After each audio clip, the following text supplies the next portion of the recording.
Mrs. Williamson, I'm here to show you how to thread the Singer sewing machine. So I've got the sewing machine here turned on. It is your preference whether or not you want to thread it while it's turned on, but I would make sure my foot is away from the pedal. This is when a lot of accidents happen in schools with students, so you want to make sure you're safe. I like to have it on because I really need the light to see to thread the needle. So what I have gathered here is my spool of thread. This is my spool holder. I have a little piece of felt that I cut out in the same size circle. It will help the spool holder stay on because sometimes it does want to bounce off when the machine gets going. I have two bobbins here because I wanted to show you the difference between the bobbin for the Singer and the bobbin for the Janome, which you can see the Janome is much wider. You need to make sure that you have chosen the correct bobbin. So I am going to put my thread up here on the spool holder, and then I'm going to follow that with the piece of orange felt and that spool cap. And then I'm going to move the phone over just a little bit and see if I can set it up to record while I use both my hands. So I have the thread here and I want to make sure that I get it in this spot here, which you can't see right here, and it has to click down in. So I hold my fingers on both sides of it, which is hard for you to see, and then I make it go down in. You'll hear it click. So there, it clicked down in. So now I can pick my phone back up, come back here. I want to follow the arrows on top of my machine. So this first arrow is telling me to go down.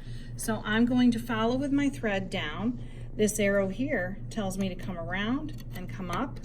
So I'm going to do that.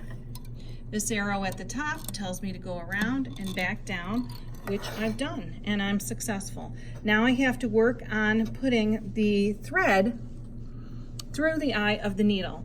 One thing that can help you do this is if you wet the thread. I know it sounds weird, but if there are little, because thread is made of multiple threads, and if you happen to have a couple of threads that are loosened and have come unwound, then they will prevent you from putting it through the eye of the needle. So that's what I've done. I am now going to thread it right through the eye, which it's hard for me to do and watch the camera at the same time.